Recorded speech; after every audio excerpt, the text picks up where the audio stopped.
सावधान, इस चैनल की कहानियां सुनने से आपको कहानी की लत और रातों की नींद उड़ने का खतरा है।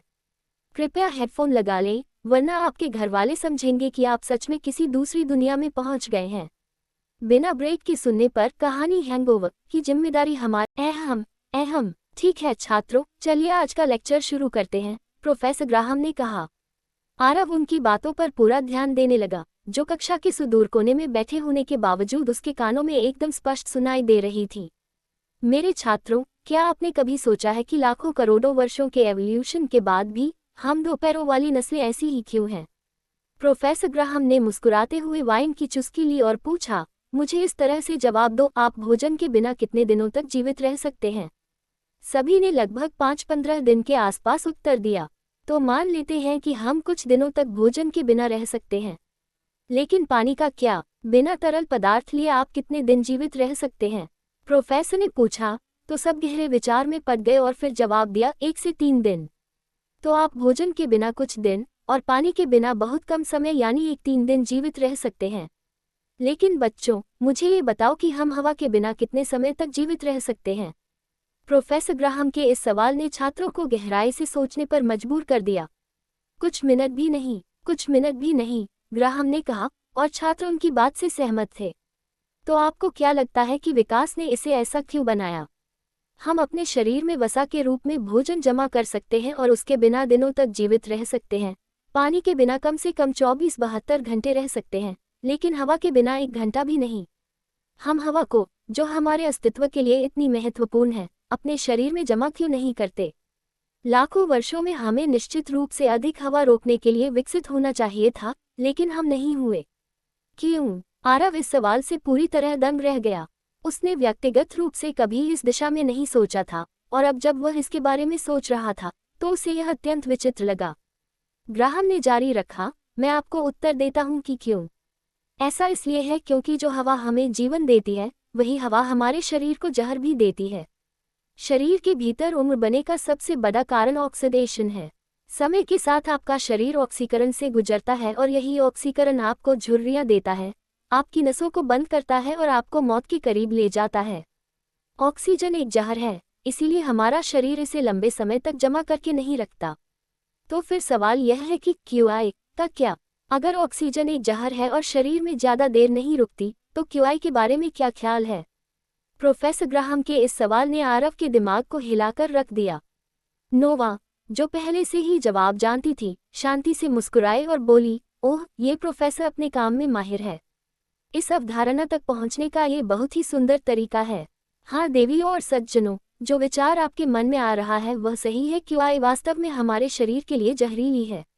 यही कारण है कि प्रथम जागरण मूल आबादी के लगभग 60-70% लोगों की जान ले लेता है, और ओमेगा ट्यूटोरियल गेम खत्म होने से पहले टियर 3 तक पहुंचना प्रथम जागरण में जीवित रहने की बेहतर संभावना देता है। क्योंकि क्यूआई यानी जहर की छोटी खुराक के अभ्यस्त होने से समय के साथ व्यक्ति में काफ़ी प्रतिरक्षा विकसित हो जाती है, जिससे जीवित रहने की संभावना बढ़ जाती है। प्रोफेसर ग्राहम की बात सुनकर वहां बैठे 22 छात्रों के होश उड़ गए। उन्हें लगा जैसे ब्रह्मांड के रहस्य उनके सामने खुल रहे हों। लेकिन आप कह सकते हैं कि सर, हमारा शरीर तो क्यूआई स्टोर करता है। मेरी क्यूआई क्षमता 200 या 500 है। खैर मेरे छात्रों, अगर आप उन लोगों में से हैं जो सोचते हैं कि हमारा शरीर भौतिक रूप से क्यूआई को जमा करता है, तो मुझे आज आपकी इस गलतफहमी को तोड़ने दें। टियर 0 और टियर 3 के बीच हमारा शरीर क्यूआई की एक भी इकाई जमा नहीं करता।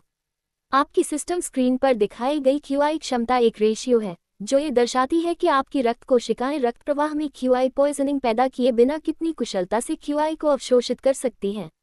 आपके शरीर में अभी क्यूआई को जमा करने के लिए आवश्यक अंग नहीं है, जिसे डार्टियन कहा जाता है। इसलिए आज की क्लास में क्यूआई का पहला मूल सिद्धांत उस बड़े मिथक को तोड़ना है जिसे हम सब सच मानते थे कि हमारा शरीर भौतिक रूप से क्यूआई जमा करता है।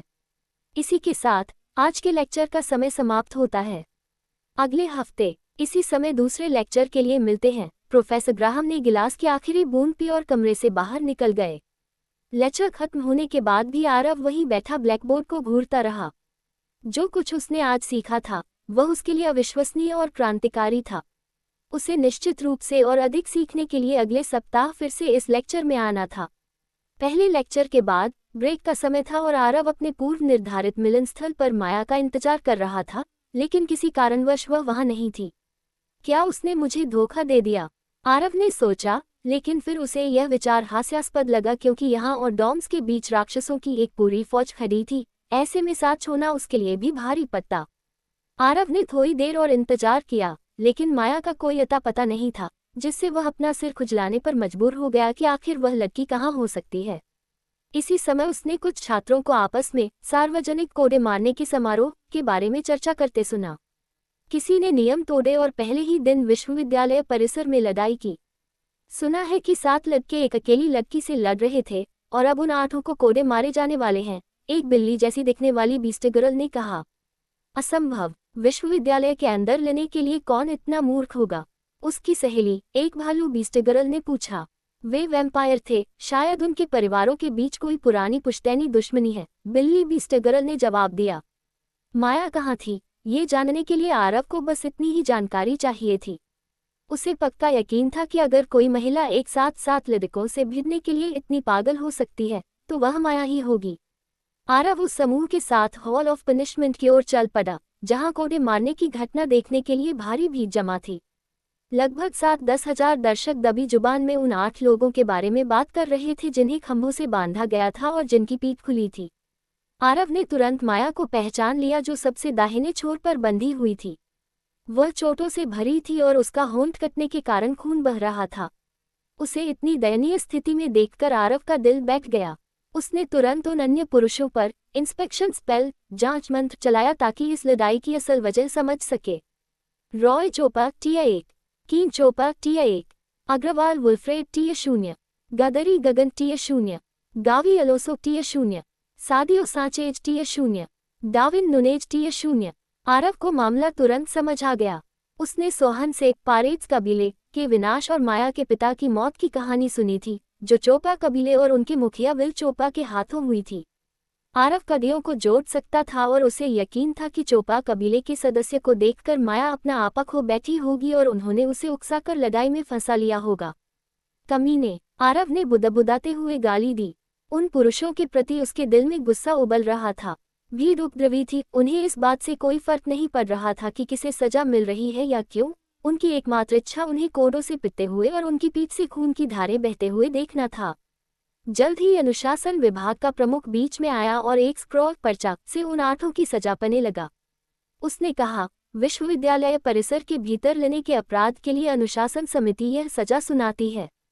डाविन नुनेज को 2 कोड़े, सादियो सांचेज को 2 कोड़े, गावी अलोसो को 2 कोड़े, गदरी गगन को 2 कोड़े, अग्रवाल वुल्फ्रेड को 2 कोड़े, कीन चोपा को 4 कोड़े, रॉय चोपा को 4 कोड़े और मुख्य अपराधी माया पारेज को 5 कोड़े। तय की गई सजा पर भीड़ ने अपनी मंजूरी देते हुए शोर मचाया। भीड़ से खून खून खून के नारे गूंजने लगे। अनुशासन अधिकारी ने अपनी इन्वेंट्री से एक लंबा काला कोड़ा निकाला और भीड़ को उसकी गूंज सुनाने के लिए उसे हवा में लहराया। कदक कोड़े की उस गूंजती आवाज ने हवा में एक सिहरन पैदा कर दी, जिसे सुनकर वहां मौजूद भीड़ उन्माद में चिल्लाने लगी। उनके लिए ये केवल एक दंड नहीं, बल्कि मनोरंजन का क्रूर साधन था। लेकिन आरव के लिए ये दृश्य किसी भयावह दुस्वप्न से कम नहीं था। उसने जब उस कोड़े की बनावट देखी, जिसके सिरों पर धातु के छोटे छोटे कांटे जड़े थे, तो उसकी रूह कांप गई।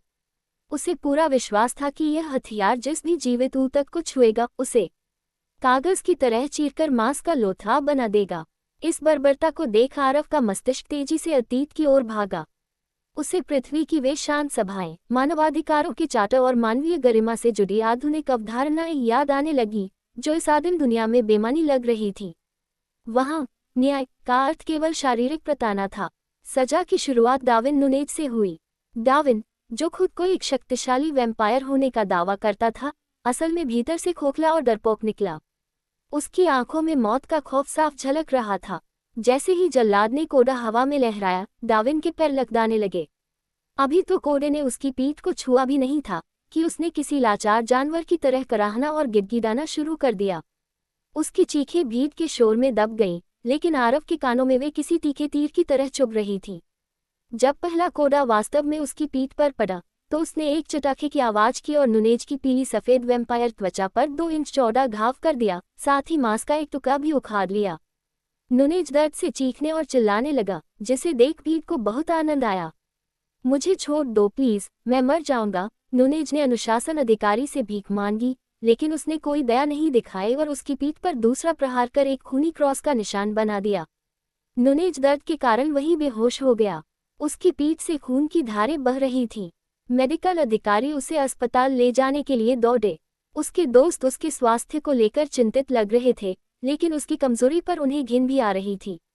भीड़ ने डार्विन का मजाक उड़ाना शुरू कर दिया और उसे डरपोक डार्विन, बुढ़िया डार्विन जैसे उपनाम दे दिए। आरव इन नामों से सहमत था। चोपा के चमचे को अपमानित होते देख उसे कुछ राहत महसूस हुई, लेकिन नुनेज की पीठ पर गहरा घाव देखकर वह माया के लिए भी चिंतित था। सजा का सिलसिला जारी रहा। अनुशासन अधिकारी ने एक एक करके अपराधियों पर कोड़े बरसाए। लड़के कराह रहे थे और अपनी चीखें रोकने के लिए अपने होंठ काट रहे थे ताकि दर्द से ध्यान हटा सके। हालांकि अगले 4-0 के कमजोर लड़के नुनेज की तरह बेहोश तो नहीं हुए, लेकिन सजा खत्म होने के बाद वे फर्श पर हाँफते हुए रह गए। कुछ को तो अपनी आंखों के आंसू पोंछने पड़े ताकि वे विश्वविद्यालय की शर्मनाक नजरों से खुद को बचा सकें। अगला नंबर कीन चोपा का था। वह शायद उस समूह में सबसे मजबूत था। उसे देखकर शोर मचाती भीड़ भी थोड़ी शांत हो गई। उसकी मांसल पीठ अन्य व्यापारों की तरह झुकी हुई नहीं थी, बल्कि कोड़ों का सामना करने के लिए सीधी और अडिग थी। अनुशासन अधिकारी ने कोड़े को लपेटा, जैसे वह एक शिकारी की तरह अपने अगले शिकार की नब्ज टटोल रहा हो। हवा में एक अजीब सी भारीपन था, एक ऐसा सन्नाटा जो आने वाले तूफान की आहट देता है। कीन चोपा, जो अपनी विशाल कद काठी के लिए जाना जाता था, पहले ही अपनी गरिमा और खून मंच पर छोड़ चुका था। रॉय की हालत भी कुछ बेहतर नहीं थी, लेकिन अब सबकी निगाहें माया पर थीं। भीड़ के बीच मौजूद कामुक पुरुषों की आंखों में एक घिनौनी चमक थी। वे सजा के दर्द से ज्यादा इस बात में दिलचस्पी ले रहे थे कि क्या कोड़े की मार उसकी मर्यादा को तार तार कर पाएगी। शर्त लगाने वालों के बीच सुगबुगाहट तेज हो गई। देखना, पहले ही प्रहार में यह नाजुक कली बिखर जाएगी, एक भारी आवाज वाले वैम्पायर ने ठहाका मारते हुए कहा। नाजुक, ये रॉय की दुश्मन है, पर इसकी हिम्मत और इसकी पीठ दोनों आज टूटेंगे, दूसरे ने अपनी जीभ होंठों पर फेरते हुए उत्तर दिया। भीड़ का ये सामूहिक पागलपन आरव के सीने में आग लगा रहा था। उसे समझ नहीं आ रहा था कि वह क्या करे। उसकी सांसें तेज थीं और दिल की धड़कनें किसी नगाड़े की तरह बज रही थीं। तभी सोहन की फुसफुसाहट उसके कानों में पिघले हुए शीशे की तरह उतरी। माया का खून बहने से रोकना तुम्हारे लिए मुश्किल नहीं होना चाहिए। आरव ने सोहन की ओर देखा, जिसकी आंखों में एक रहस्यमयी चमक थी। आरव का दिमाग चकरा गया। क्या सोहन को पता था? क्या वह देख सकता था कि आरव ने अनजाने में कीन चोपा के साथ क्या किया था? लेकिन तर्क वितर्क का समय बीत चुका था। अनुशासन अधिकारी ने अपनी बांह पीछे की ओर खींची, मांसपेशियां तनी और हवा को चीरते हुए कोड़ा आगे बढ़ा। वपाक, पहला प्रहार माया के बाएं कंधे से होते हुए उसकी पीठ के निचले हिस्से तक गया।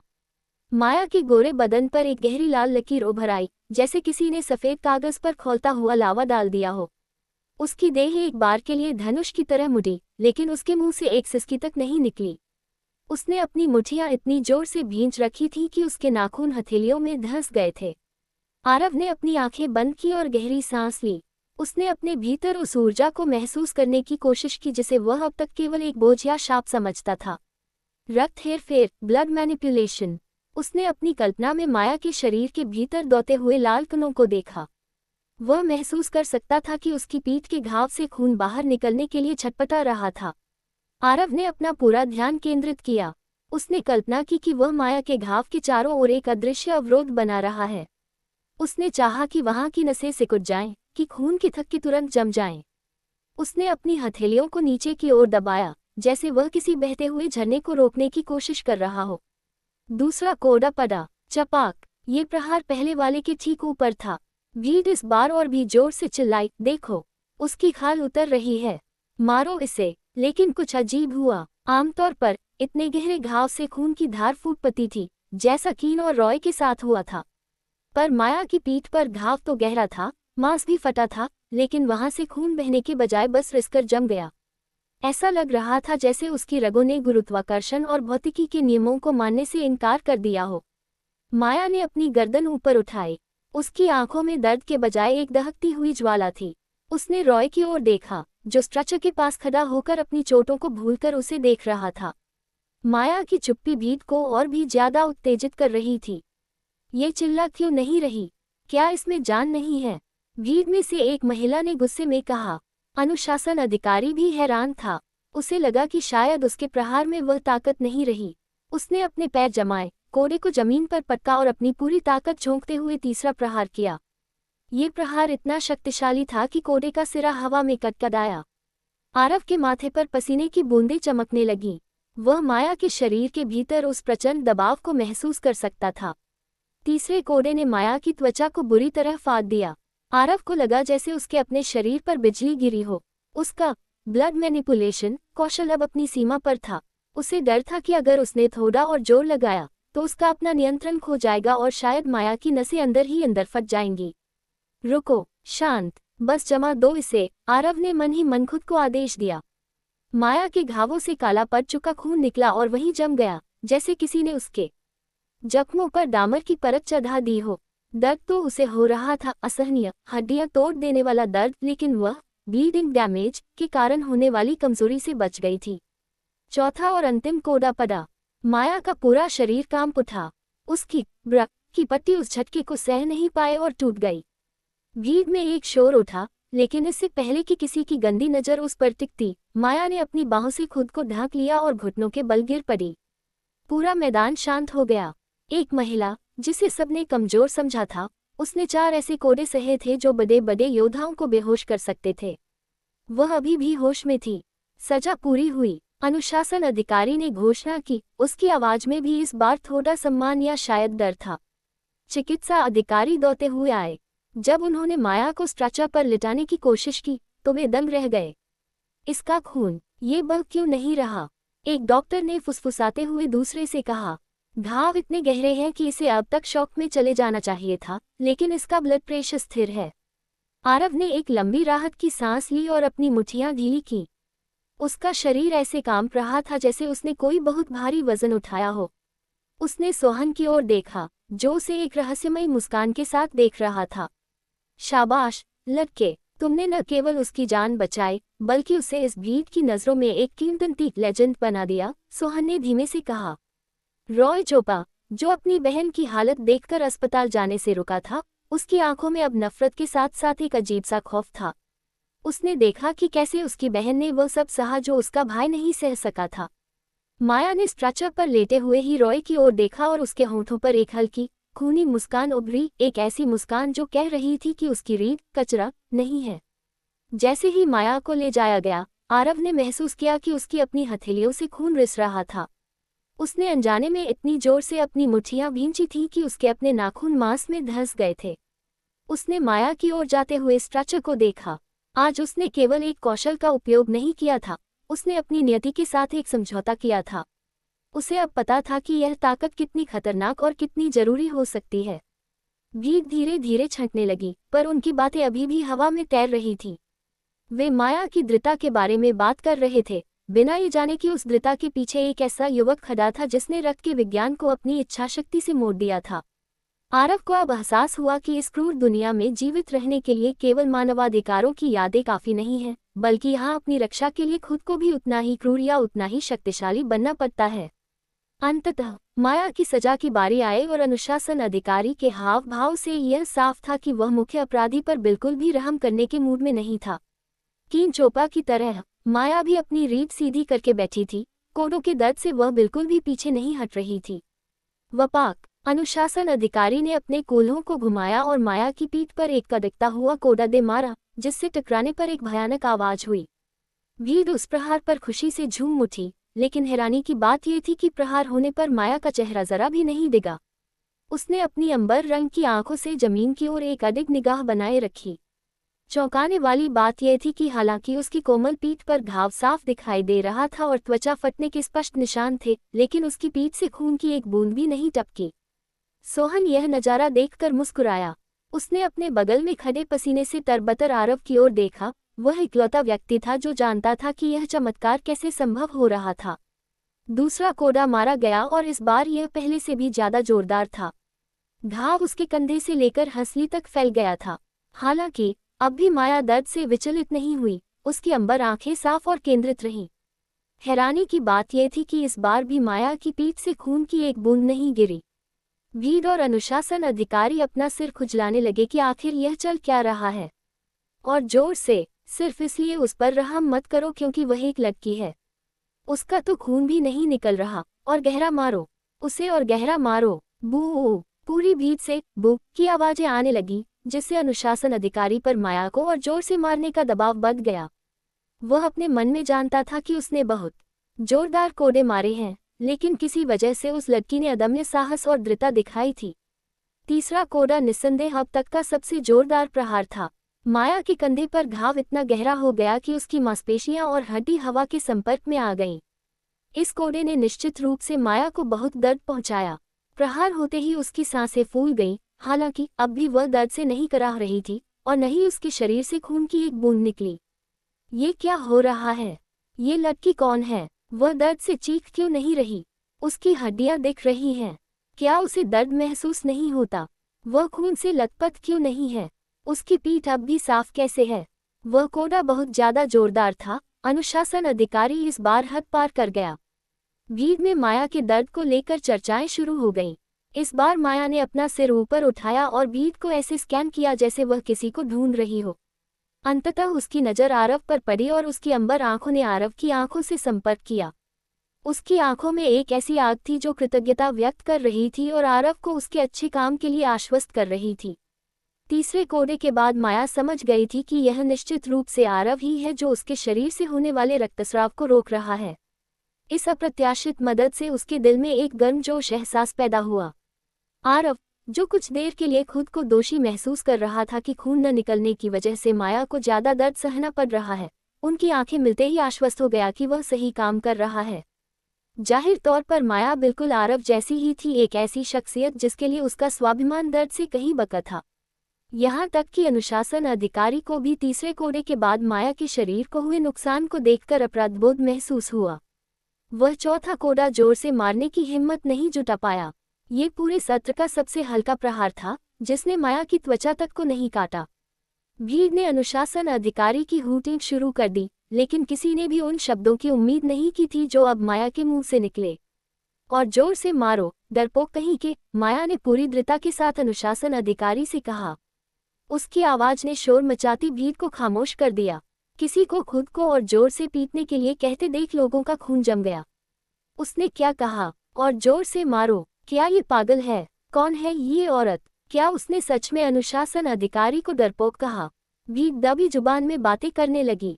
वे माया जैसी रहस्यमयी पहेली से डरने लगे थे।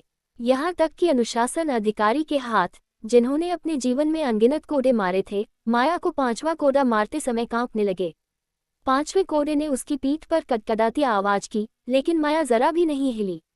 भीड़ खामोश थी। उन्होंने माया की पीठ की भयानक स्थिति देखी, लेकिन खून की एक बूंद भी नहीं। उस पागल महिला ने अपना लबादा पहना और मदद के लिए आगे आए मेडिकल अधिकारियों को झटक दिया। वह अपने पैरों पर चलकर मंच से उतरी और जाते जाते रॉय चोपड़ा की ओर एक नफरत भरी निगाह फेंकी। वह नहीं जानती थी कि यह वही दिन था जब विश्वविद्यालय के भीतर उसकी महानता की शुरुआत हुई थी। एक ऐसी गाथा जो छात्रों की पीढ़ियों दर पीढ़ियों तक सुनाई जाएगी। एक ऐसी महिला की गाथा जिसने 10,000 की खून की प्यासी भीड़ को खामोश कर दिया। एक ऐसी महिला की गाथा जिसने पुरुषों को अपने सामने बिल्कुल डरपोक साबित कर दिया। गाथा माया द ब्लडलेस की। आरव की मुस्कान कान से कान तक फैल गई जब उसने भीड़ को सदमे और अविश्वास के साथ तितर बितर होते देखा। लोग खुद से सवाल कर रहे थे कि क्या वे माया के मुकाबले आधे भी सख्त हैं। हालांकि चलते समय आरव की आंखों के सामने धुंधलापन छाने लगा। वह मौके पर ही बेहोश हो गया और गिरने से पहले सोहन ने उसे थाम लिया। आरव ने पहली बार अपनी शक्तियों का उपयोग करते समय उन्हें सीमा से परे खींच लिया था। माया की छवि बनाए रखने में मदद करने की कीमत यह हुई कि आरव का स्टैमिना खतरनाक स्तर तक गिर गया। अत्यधिक थकावट के कारण वह बेहोश हो गया। जिस तरह मंत्रों को ईंधन देने के लिए QI की आवश्यकता होती है, उसी तरह ब्लड लाइन एबिलिटीज के उपयोग के लिए स्टैमिना की आवश्यकता होती है। आरव, जो अभी इस क्षेत्र में नौसिखिया था, ने अपनी सीमाओं से बाहर इसका इस्तेमाल किया और परिणामस्वरूप वह पूरी तरह बेसुध हो गया। कुछ ऐसा ही हाल माया का भी था। जो विश्वविद्यालय के गर्ल्स टॉयलेट के अंदर एक केबिन में खुद को बंद करने के बाद बेहोश पड़ी थी। माया की हालत बिल्कुल ठीक नहीं थी। जैसे ही आरव की शक्तियों का असर खत्म हुआ, उसके घावों से खून बहना शुरू हो गया। लेकिन यह एक राज था जो सिर्फ उसे ही पता था, क्योंकि दुनिया की नज़रों में वह आज से कुख्यात माया द ब्लडलेस बन चुकी थी। सोहन को रात में छात्रावास के लिए रवाना होने वाली आखिरी शटल में दोनों बच्चों को सावधानीपूर्वक बैठाना पड़ा। काफी कमजोर हो चुके आरव और माया के लिए अपनी वर्तमान स्थिति में शटल की सीट के लिए लड़ना असंभव होता, लेकिन सोहन उन्हें लगती हुई भीड़ के बीच से चुपके से ले गया और उन्हें सीट दिलाने में मदद की। दोनों बस की आखिरी कोने वाली सीट पर बैठ गए। डॉम क्षेत्र में पहुंचने का इंतजार करते हुए और चुपचाप अपनी शक्ति वापस पाते हुए उन्होंने अपने थके हुए सिर एक दूसरे के कंधों पर टिका दिए। पहला दिन बहुत कठिन था और निस्संदेह थका देने वाला भी। माया को सार्वजनिक रूप से दंडित किया गया और उसने अपने सभी मेरिट अंक खो दिए, जबकि आरव को अपने ब्लड मैनिपुलेशन रक्त हेरफेर कौशल का उपयोग करने की भारी कीमत का पता चला। कुल मिलाकर यह एक घटनापूर्ण दिन था। इस थकाऊ दिनचर्या का एक साल कोयले के सबसे खुरदरे टुकड़े को भी एक बेहतरीन हीरे में बदलने के लिए पर्याप्त था। माया ने पहले ही दिन दुश्मन बना लिए थे और हालांकि आरव चोपा कबीले से डरता नहीं था, लेकिन वह जानता था कि उन्हें दुश्मन के रूप में पालना गले की हड्डी बनने वाला था। हालांकि अभी कोई जल्दबाजी नहीं थी, लेकिन आरव और माया को विश्वविद्यालय के भीतर और सहयोगियों को जोड़ने की आवश्यकता थी, क्योंकि इस क्रूर वातावरण में जीवित रहने के लिए दो लोगों की टीम काफी नहीं थी। शटल आखिरकार डॉम क्षेत्र में पहुंची। आरव और माया वहां उतरे और अपने डॉम विंग की ओर कंधे से कंधा मिलाकर चलने लगे। जब भीड़ ने माया को गुजरते देखा तो फुसफुसाहटें शुरू हो गईं। ये वही है, माया द ब्लडलेस अजूबा। आज उसने 5 हड्डियां तोड़ देने वाले कोड़े खाए, लेकिन वह अभी भी अपने पैरों पर चल रही है, जबकि बलवान पुरुष भी अपाहिज हो गए हैं। मैंने सुना है कि कोड़े मारते समय उसने एक आवाज तक नहीं निकाली। क्या वह गूंगी है? उसकी आंखें कितनी खूबसूरत हैं। क्या वह अभी भी सिंगल होगी? हाँ, उसके बगल में उस लंबे नकाबपोश हंट को देखो। तुम्हें क्या लगता है वह उसके बजाय तुम्हारे 5 फीट के शरीर को चुनेगी? हर कोई माया के बारे में दबी जुबान में बात कर रहा था, हालांकि किसी की हिम्मत उससे नजरें मिलाने की नहीं हुई। जब माया को पता चला कि किसी ने उसका रास्ता रोकने की हिम्मत नहीं की, तो उसके चेहरे पर एक हल्की मुस्कान आ गई। यह एक सुखद एहसास था। उसे डर और सम्मान पाना पसंद था। जब दोनों कमरे में पहुंचे, तभी माया के मुंह से एक हल्की कराह निकली। अस्पताल में इलाज न कराना वाकई एक मूर्खतापूर्ण निर्णय था। अब उसे अपने घावों का दर्द खुद ही झेलना था। माया अपने बिस्तर पर गिर गई, जबकि आरव उसके पास फर्श पर बैठ गया। माया ने आरव की ओर देखा और कहा, आज तुम्हारी मदद के लिए शुक्रिया, यह मेरे लिए बहुत मायने रखता है। आरव, जो हाँफ रहा था, उसने माया की चमकती अंबर आंखों की ओर देखा और अपनी हथेलियों से अपनी आंखें ढांकते हुए हंसकर कहा, जय हो माया द ब्लडलेस, वह महिला जिसने चोपा लड़कों को बिल्कुल चूहा साबित कर दिया। माया इस तारीफ पर मुस्कुराए और आरव जोर जोर से हंसने लगा। हाँ हाँ हाँ हाँ, यह आरव की एक दिली और संक्रामक हंसी थी, जिसे देखकर जल्द ही माया भी जोर जोर से हंसने लगी। हाँ हाँ हाँ हाँ हाँ, दोनों पागलों की तरह मुस्कुराए और हंसे। उन्होंने चोपा कबीले का मजाक उड़ाया और अपनी क्लास और दिन भर की बातों के बारे में चर्चा की। आरव ने उत्साहपूर्वक माया को क्यूआई की बुनियादी बातों के बारे में बताया, जबकि उसने आरव को ब्रह्मांड के इतिहास और चोपा लड़कों के साथ उसकी लड़ाई कैसे शुरू हुई, इसके बारे में जानकारी दी। आरव को पहले से ही आभास था कि लड़ाई माया ने ही शुरू की होगी। हालांकि वह ये जानकर चौंक गया कि उसे चोपा के एक गुर्गे ने ये कहकर उकसाया था कि वह गुमनाम जगल की राजकुमारी है और दूसरे ने उसे अनाथ कहा था। माया को विश्वविद्यालय परिसर के भीतर लड़ाई शुरू करने की अपनी मूर्खता का एहसास था। हालांकि आरव समझ सकता था कि यह बिना उकसावे के नहीं था और उसने उसके किए को माफ कर दिया। बात करते समय माया कई बार दर्द से तड़पी और अपनी पीठ सहलाने लगी, जहां कोड़ों के घावों में खुजली हो रही थी। आखिरकार आरव, जो उसका दर्द नहीं देख सका, उसने मदद की पेशकश की। चटर्जी कबीले ने मुझे घाव भरने के लिए एक लोशन दिया है।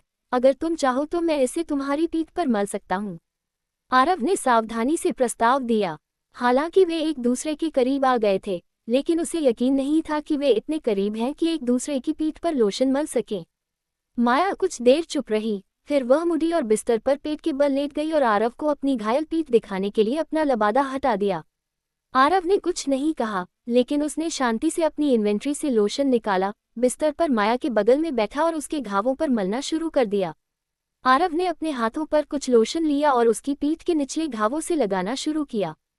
जैसे ही एंटीसेप्टिक लोशन खुले घावों के संपर्क में आया, माया दर्द से कराह उठी। आह! आरव ने अपनी सांस रोक ली। उसकी हल्की कराहें सुनकर उसे संभालना मुश्किल हो रहा था। हालांकि वह कई मायनों में भयानक हो सकता था, लेकिन वह कोई कामुक दरिंदा नहीं था जो अपने दोस्त के भरोसे को तोड़े। आरव पूरी निष्ठा से माया का इलाज करता रहा। उसने धीरे धीरे उसकी पीठ पर लोशन मला और जहां जलन होती थी वहां धीरे से फूंक मारकर उसे दर्द से राहत पहुंचाने की कोशिश की। उसकी सफ़ेद त्वचा स्पर्श करने में अविश्वसनीय रूप से कोमल और नाजुक थी, बिल्कुल किसी सुकुमारी की तरह, न कि किसी योद्धा की तरह। हालांकि उसकी पीठ पर बने कई सफ़ेद निशान बता रहे थे कि उसका बचपन संघर्षपूर्ण रहा है और उसे युद्ध का काफ़ी अनुभव है। आरव को केवल उन हल्की कराहों से परेशानी हो रही थी जो माया समय समय पर निकाल रही थी, क्योंकि उनसे आरव का दिमाग सुन्न हो रहा था। क्या ये वही महिला है जिसने कोड़े खाते समय एक आवाज तक नहीं निकाली थी? आरव ने सोचा। हाँ, ओ बुद्धू, दादाजी नोवा ने जवाब दिया, आरव को याद दिलाते हुए कि उसका दिमाग अब सिर्फ उसका नहीं रहा। उसके बाद आरव ने अपने जंगली विचारों पर काबू पा लिया, ताकि उसकी असली भावनाएं माया के सामने उजागर न हों। जब तक आरव का काम पूरा हुआ, माया गहरी नींद में सो चुकी थी। हालांकि उसकी नग्न पीठ और बेसुध अवस्था आरव को उसका फायदा उठाने की अनुमति दे सकती थी, लेकिन आरव ने सम्मानपूर्वक उसे कंबल से ढांक दिया और सोने के लिए अपने कमरे में चला गया। आरव के जाते हुए कदमों की आहट सुनकर माया के चेहरे पर एक दुर्लभ लाली और मुस्कान आ गई। वह केवल सोने का नाटक कर रही थी और यह परख रही थी कि क्या आरव एक भरोसेमंद साथी है। आरव ने न केवल उसे गलत तरीके से छुआ या उसका फायदा उठाया, बल्कि जाने से पहले उसे एक सच्चे सज्जन की तरह ढांक दिया। भले ही यह बहुत छोटी बात थी, लेकिन इस सज्जन व्यवहार से माया का दिल भर आया और वह अपने रूममेट को थोड़ा और पसंद करने लगी, जो आखिरकार उतना बुरा भी नहीं था। इस बीच महान भविष्यवक्ता एक वैम्पायर था जिसके पास भाग्य की रेखाओं को पढ़ने की विशेष क्षमता थी। वह वैम्पायर राजा दर्शन शर्मा के दरबार में सबसे सम्मानित व्यक्तियों में से एक था और पूरे ब्रह्मांड में उसका डर और सम्मान था। तबाही, एक आपदा, ये पूरी तरह से तबाही है। भविष्यवक्ता ने अपने नियमित निरीक्षण के दौरान भाग्य रेखाओं को पते हुए चिल्लाकर कहा। क्या हुआ, महान भविष्यवक्ता महोदय? एक सैनिक ने पूछा जो उसकी सुरक्षा के लिए तैनात था। उसने पहली बार भविष्यवक्ता को इतनी बेकाबू तरह से कांपते देखा था, जैसे उसने सीधे मृत्यु के देवता की आंखों में देख लिया हो। यह एक आपदा है, एक उच्च शक्ति ने भाग्य की रेखा को बदल दिया है। प्राचीन भविष्यवाणी फिर से सक्रिय हो गई है, भविष्यवक्ता ने जवाब दिया। उसका शरीर कांप रहा था। प्राचीन भविष्यवाणी, आदिम वैम्पायर? सैनिक ने पूछा। अब उसके भी रोंगटे खड़े हो गए थे। हाँ, मैं देख सकता हूँ कि प्राचीन भविष्यवाणी अगले दशक में सच होने वाली है। आदिम वैम्पायर का ब्रह्मांड में कहीं पुनर्जन्म हो चुका है, महान भविष्यवक्ता ने कहा, जबकि सैनिक ने अपने माथे से पसीना पोंछा। हमें तुरंत राजा को सूचित करना चाहिए, सैनिक ने कहा, और भविष्यवक्ता ने सिर हिलाया। वैम्पायरों की दुनिया में एक गंभीर घटना घटी थी। एक राजा का वध करने वाला पैदा हो चुका था। सातों लोक के स्वामी दया करें, काश वह ब्लड मैनिपुलेटर किसी घातक बीमारी का शिकार हो जाए और उसकी संतान वंश बयाने से पहले ही खत्म हो जाए। वह सभी प्रकार की बीमारियों से ग्रसित हो और उसकी महत्वाकांक्षाएं कभी पूरी न हों। हे वैम्पायर देवता सर्वशक्तिमान, कृपया अपने सेवक की इस प्रार्थना को सुने। यदि हो सके तो उस ब्लड मैनिपुलेटर को और बने से रोकें। भविष्यवक्ता ने वैम्पायर देवता से प्रार्थना की, लेकिन जवाब में केवल दूर से बादलों की गरजने की आवाज आई। दूसरों के लिए ये केवल बादलों की गदगदाहट हो सकती थी, लेकिन भविष्यवक्ता जानता था कि इस गर्जना का मतलब था कि देवताओं ने उसकी प्रार्थना को अस्वीकार कर दिया है। उस ब्लड मैनिपुलेटर के भाग्य को इतनी आसानी से नहीं बदला जा सकता था। ग्रैंड यूनिवर्सिटी में हर नया दिन एक नई चुनौती थी, क्योंकि सुबह ठीक 6 बजे माया और आरव को फिर से खुले जंगलों के बीच से रास्ता बनाना था और एक बार फिर विश्वविद्यालय के फाटकों तक पहुंचना था। उनके शरीर कल की चोटों से अभी भी दुख रहे थे। हालांकि प्रयास न करना कोई विकल्प नहीं था और आलस्य करना तो निश्चित रूप से संभव नहीं था। शरीर में दर्द के बावजूद दोनों ने अपने दांत भींचे और अपने कवच कसे। ठीक 6:01 बजे वे डॉम क्षेत्र से बाहर निकलकर वाइल्ड जोन में पहुंच गए। आज शटल स्टैंड पर बहुत कम लोग कतार में थे, जबकि बहुत अधिक लोगों ने जंगलों में जाने के लिए छोटे समूह बना लिए थे। पहले 5 मिनट के लिए आरव ने जंगल के किनारों पर कई झपें शुरू होते देखीं। उसने और माया ने सावधानी से सक्रिय लड़ाई से परहेज किया और भीड़ से दूरी बनाने के लिए अपनी गति बढ़ा दी।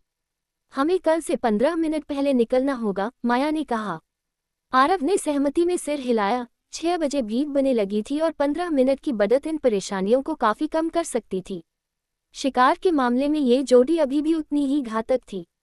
उनका तालमेल बेहतर हो गया था और अपनी चोटों के बावजूद वे राक्षसों से थोड़ा बेहतर तरीके से निपटने में सक्षम थे, क्योंकि दोनों अब राक्षसों के खिलाफ अपनी शक्तियों का उपयोग करना बेहतर समझने लगे थे। नाइटब्लेड परिवार की रक्तरेखा क्षमता भी पूरी तरह से प्रदर्शन पर थी। चांदनी के नीचे आरव और माया दोनों के घाव भरने लगे थे और समय बीतने के साथ दोनों अधिक तरोताजा महसूस कर रहे थे।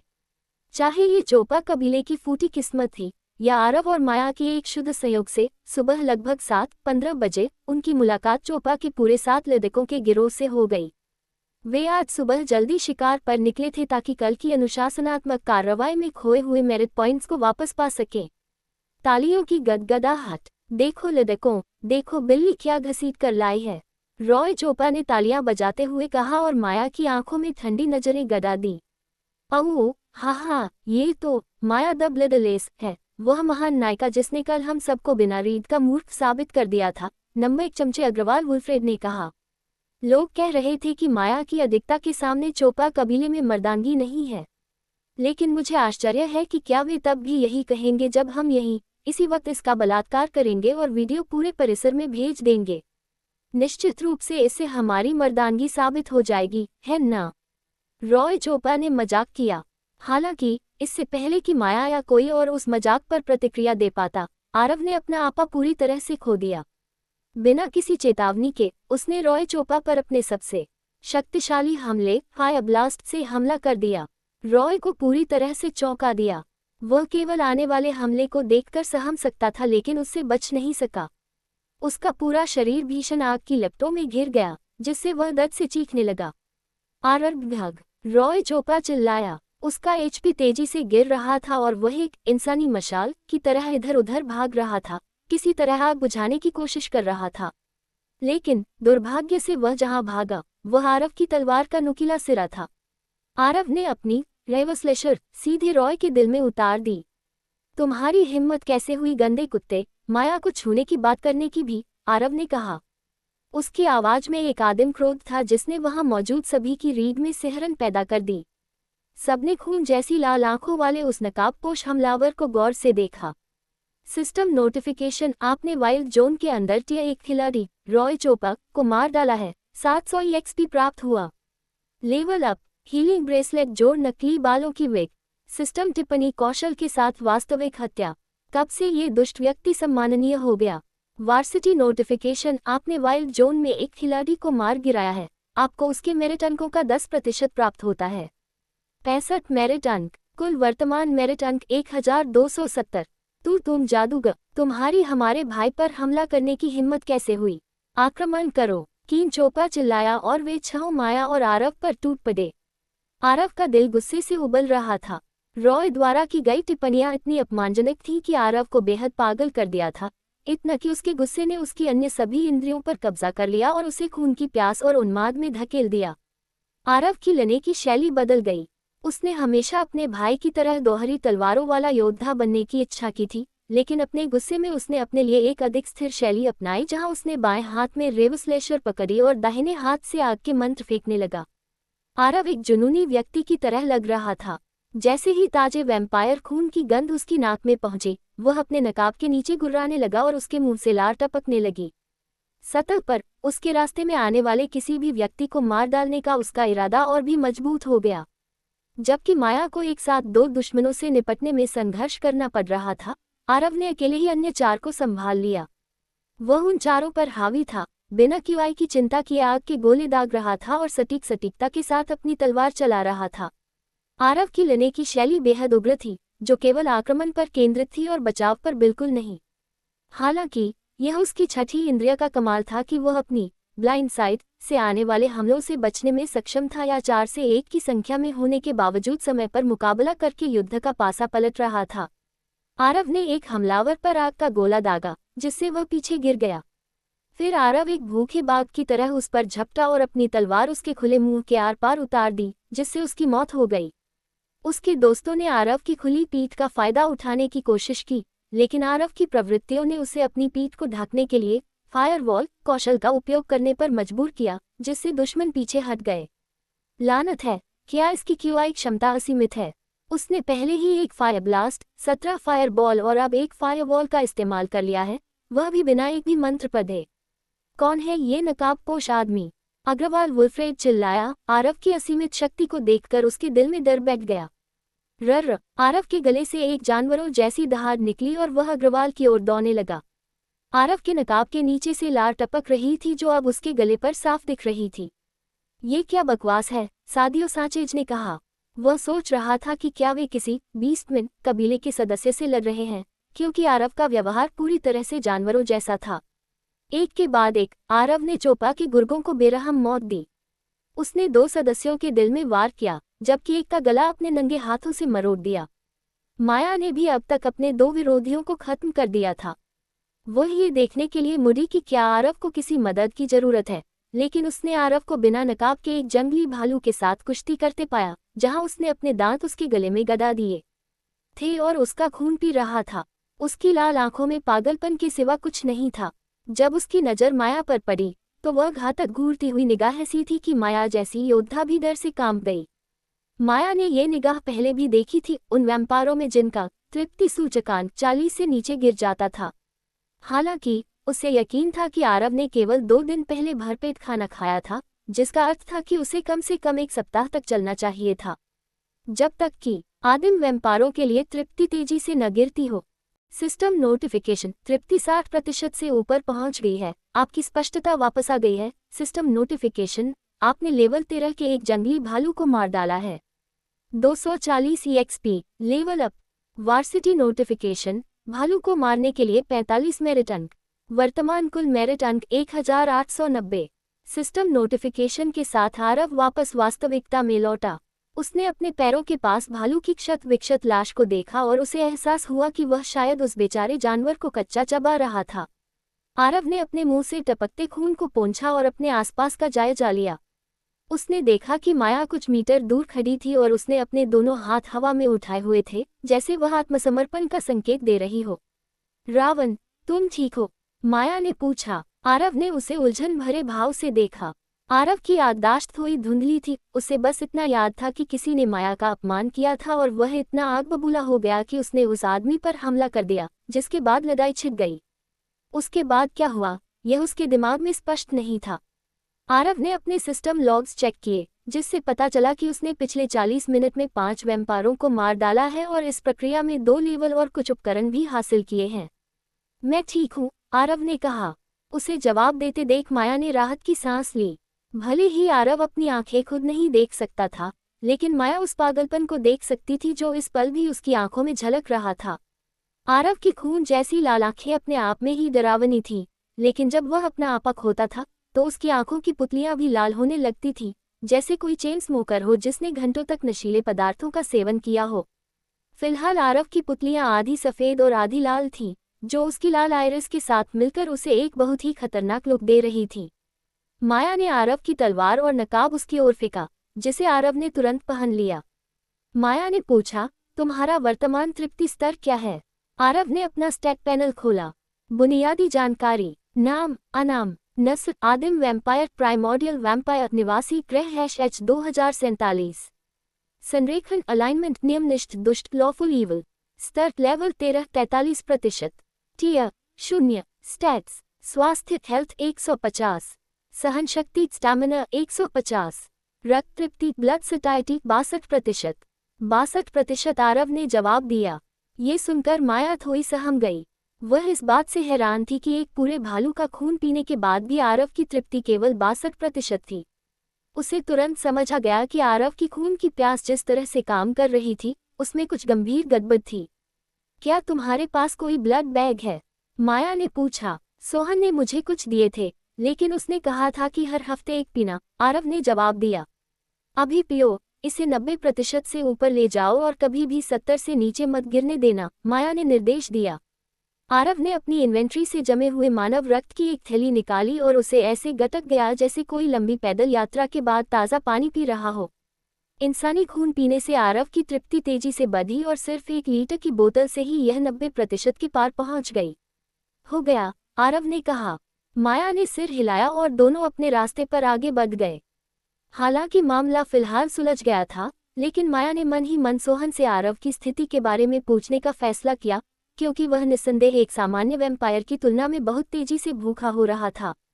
वे दोनों यह नहीं जानते थे कि किन चोपड़ा उस पल से लड़ाई का लाइव प्रसारण कर रहा था जब उनके समूह का सामना माया और आरव से हुआ था और रॉय ने अपना नफरत भरा भाषण शुरू किया था।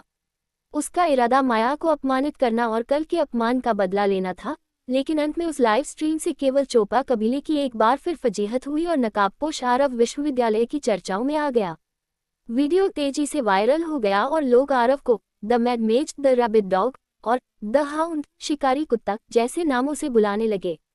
आरव की लने की जानवरों जैसी शैली, नकाब के नीचे से लार का टपकना और उसका गुर्राना, ये क्लिप्स विशेष रूप से वायरल हो गए और पूरा विश्वविद्यालय इसके बारे में बातें करने लगा।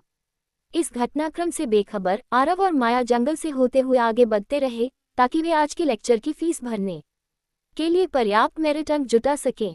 वे सुबह 8:55 बजे के खतरनाक समय पर विश्वविद्यालय पहुंचे और उन्हें ठीक 9 बजे शुरू होने वाली क्लास के लिए दौड़ना पड़ा।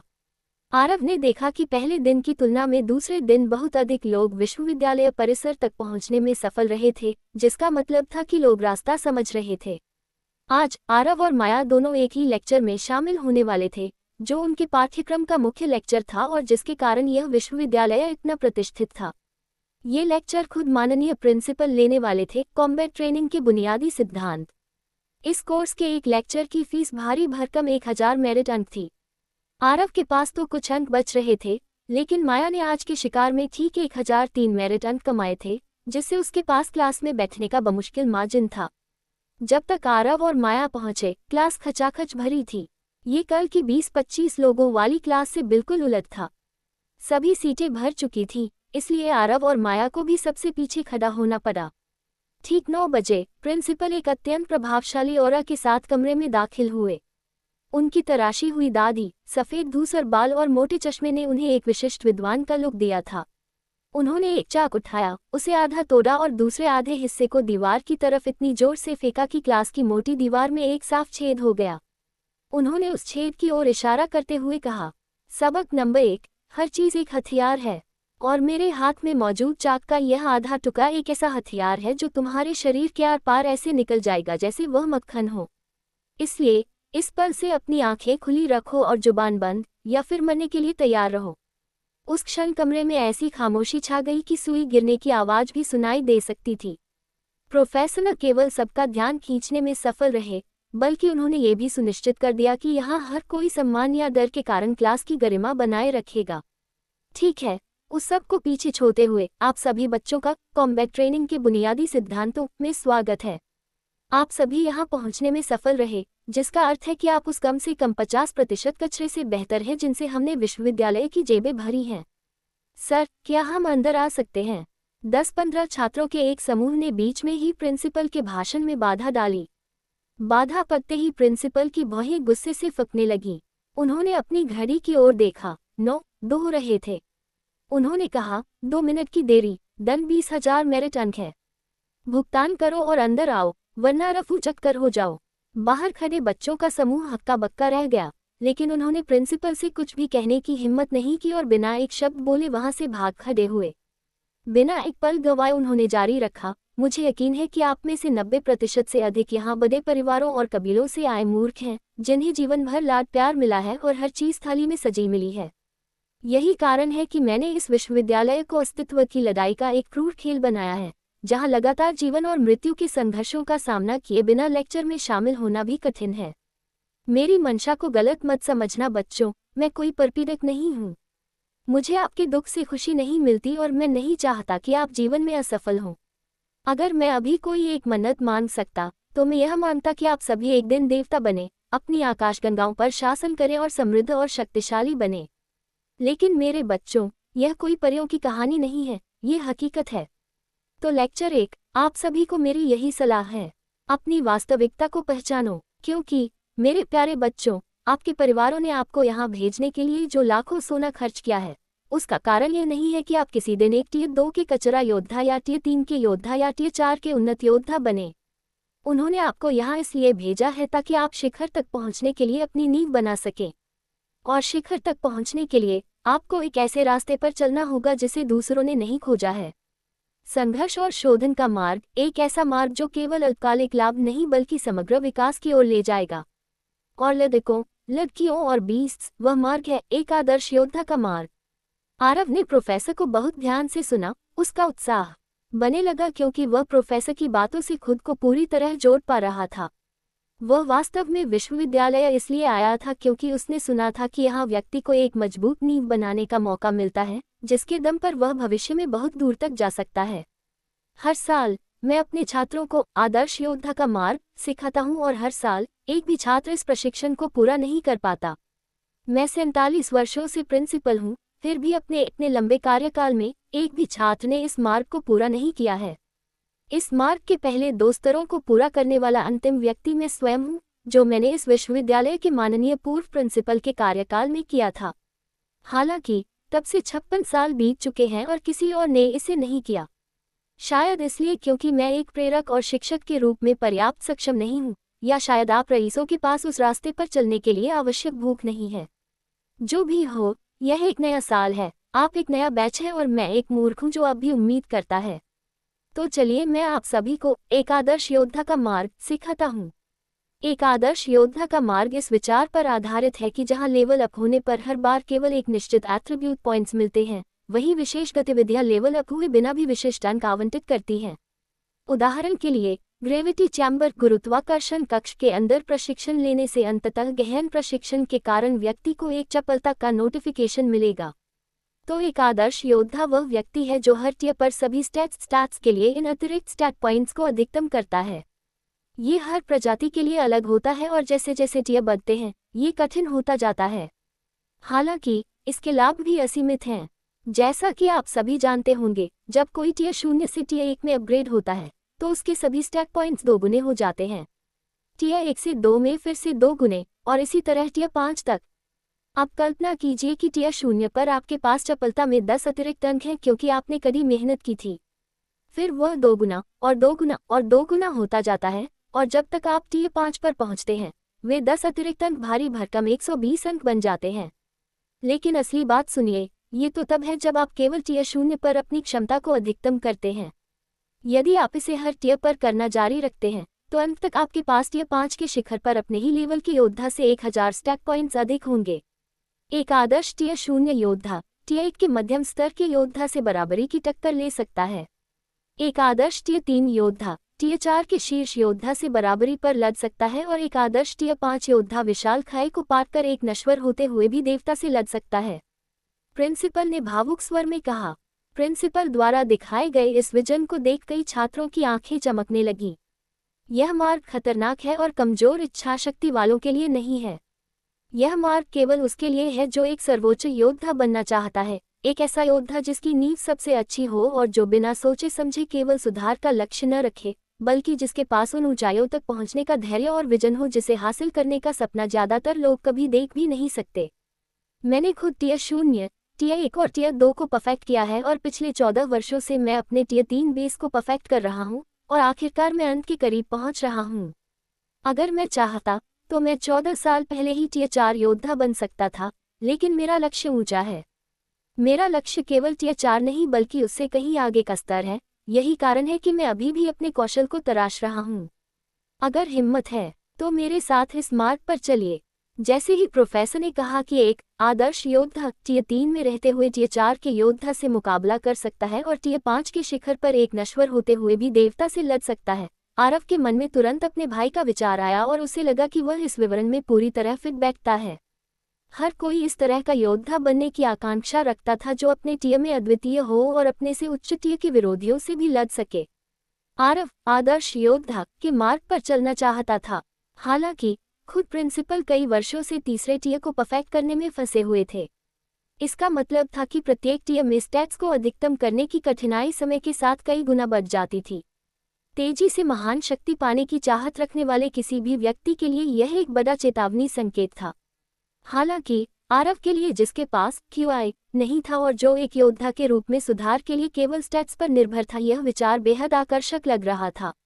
यह मार्ग जिसके बारे में तुम्हारे प्रोफेसर बात कर रहे हैं, उसे पूरा करना आसान नहीं होगा लड़के, लेकिन ये तुम्हें तुम्हारी बुनियादी ताकत के मामले में एक अद्वितीय लाभ देगा, क्योंकि जैसे जैसे तुम टीम में आगे बढ़ोगे, ये समय के साथ और मजबूत होता जाएगा और तुम्हें एक औसत फाइटर की तुलना में कहीं अधिक दुर्जय योद्धा बना देगा।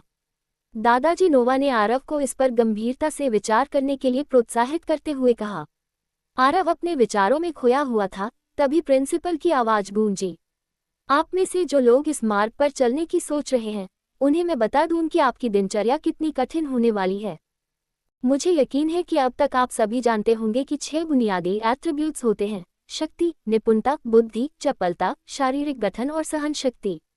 प्रत्येक स्टैट को अधिकतम करने के लिए आपको उस विशिष्ट स्टैट के लिए एक विशेष प्रशिक्षण से गुजरना होगा, लेकिन यहाँ आपका केवल यही एकमात्र लक्ष्य नहीं होगा। आप एक ऐसे विश्वविद्यालय में हैं जो कई मूल्यवान विषयों पर लेक्चर प्रदान करता है जिन्हें आप छोड़ना नहीं चाहेंगे।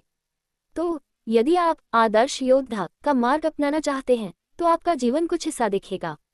सुबह जल्दी जागना, नहाना और तैयार होना, बाहर जाना, जंगल के रास्ते से लेते हुए आगे बढ़ना, मेरिट पॉइंट्स इकट्ठा करना, अपने लेने के कौशल को निखारना और विश्वविद्यालय परिसर तक पहुंचना। लेक्चर, अपनी चुनी हुई क्लास में शामिल होना, अपने मेरिट पॉइंट्स खर्च करना और कुछ नया सीखना। प्रशिक्षण, सप्ताह के दिन के आधार पर आप एक एट्रीब्यूट का अभ्यास करेंगे। साप्ताहिक प्रशिक्षण तालिका, सोमवार शक्ति दिवस आप ट्रेनिंग एरिना में जाएंगे और 8-10 घंटों तक पागलों की तरह कसरत करेंगे। इसके लिए आपको मेरिट पॉइंट्स देने होंगे। मंगलवार निपुणता दिवस, ब्लैकस्मिथिंग हॉल, एल्केमी हॉल या जो भी पेशेवर हॉल आपको पसंद हो, वहां जाएं और निपुणता बढ़ाने के लिए वस्तुओं का निर्माण करें। बुधवार बुद्धि दिवस, लाइब्रेरी जाएं, किताबें पढ़ें और पहेलियां सुलझाएं। गुरुवार चपलता प्रशिक्षण, आपको ग्रेविटी चैम्बर के अंदर अपने शरीर को प्रशिक्षित करना होगा। यदि आप कड़ी मेहनत करते हैं तो आपकी सहनशक्ति भी थोड़ी बढ़ सकती है। शुक्रवार शारीरिक गठन, आप मेडिसिनल हॉल में जाएंगे जहां आपको सुइयों से गोद जाएगा और औषधीय पानी में भिगोया जाएगा। यह आपके शरीर को इतने दर्द से गुजारेगा कि आप कामना करेंगे कि आपका जन्म ही न हुआ होता। शनिवार सहन शक्ति, यहाँ आप तब तक सहन शक्ति ड्रिल करेंगे जब तक आपका स्टेमिना शून्य न हो जाए, फिर एक औषधि पिए और इसे फिर से शुरू करें। इस पूरे टॉर्चर के बाद आपको अभी भी जंगल के रास्ते से वापस डॉम्स तक जाना होगा, ताकि आप अगले दिन के खर्चों को वहन करने के लिए आवश्यक अतिरिक्त मेरिट पॉइंट्स कमा सकें। औसतन आपको एक दिन में 2000-2500 मेरिट पॉइंट्स कमाने होंगे। यदि आप किसी तरह इस पागलपन भरे प्रशिक्षण शासन पर सिर्फ 9 महीने तक टिके रहते हैं, तो मैं गारंटी देता हूं कि सेमेस्टर के अंत तक आप टियर 1 तक के अपने स्टैट्स को अधिकतम कर लेंगे। अफसोस, ये सब मेरी ओर से केवल एक कल्पना है। मैं कल यहाँ हजारों को प्रशिक्षण लेते देखूंगा, 1 महीने बाद कुछ 100 को, 3 महीने बाद 20 भी नहीं बचेंगे और 6 महीने बाद एक भी व्यक्ति नहीं दिखेगा।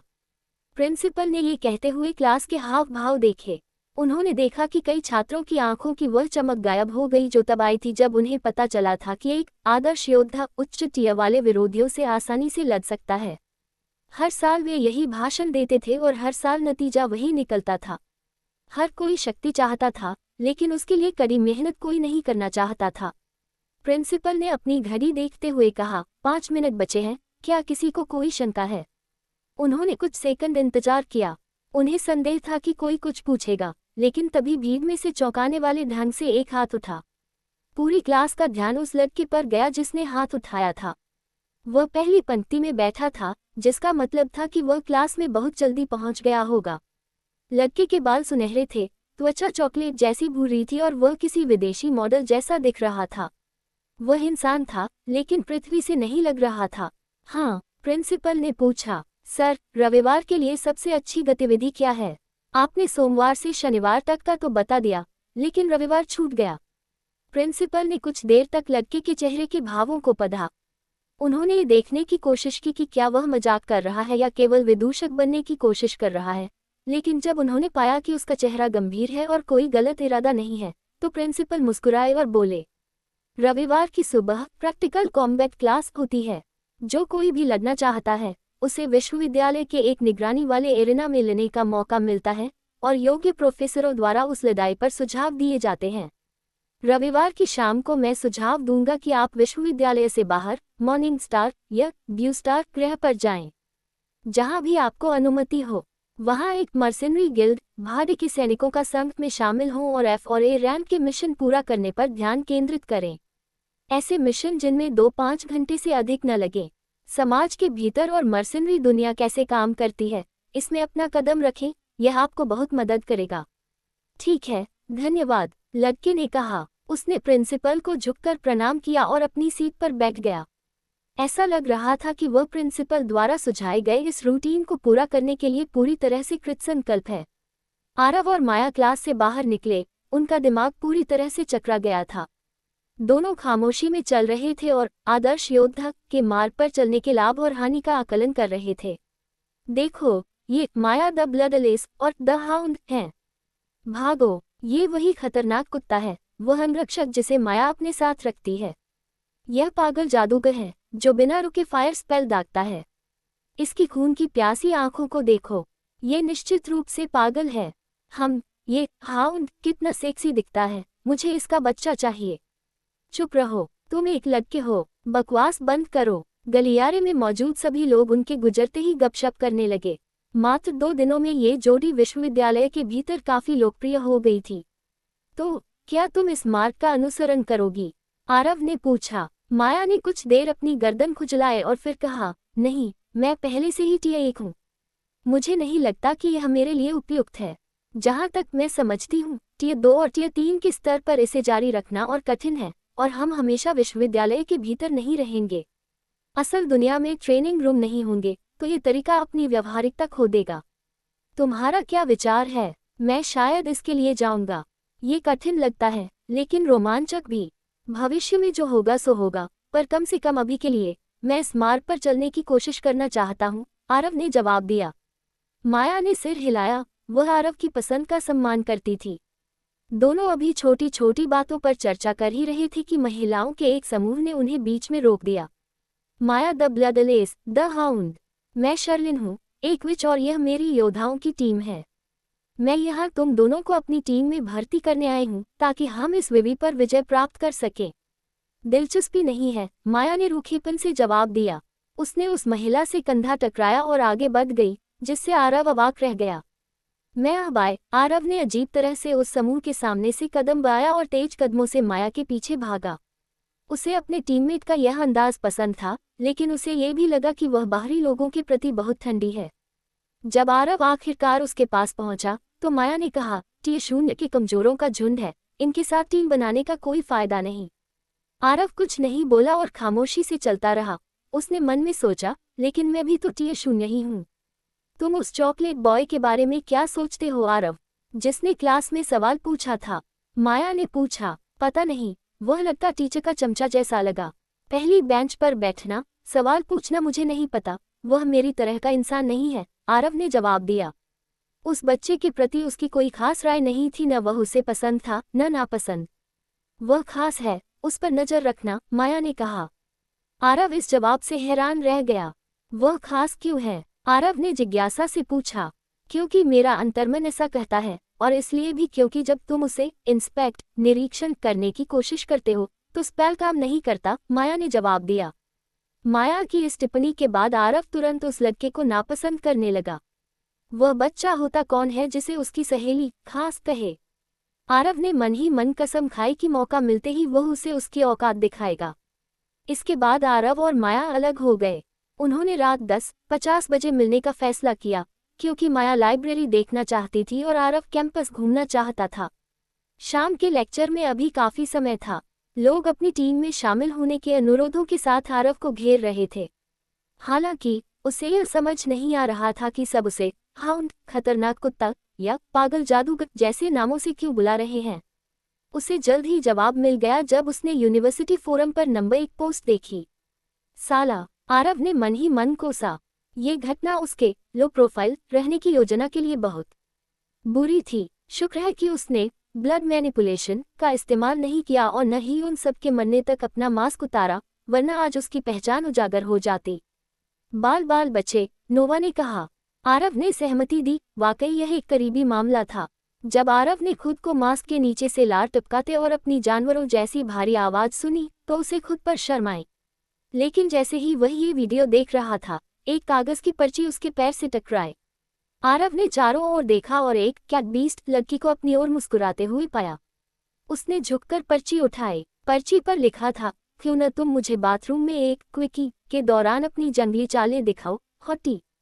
उमू। आरव ने पर्ची देखी, फिर उस बिल्ली लड़की को देखा और महसूस किया कि उसकी पैंट के अंदर कुछ हलचल हो रही है।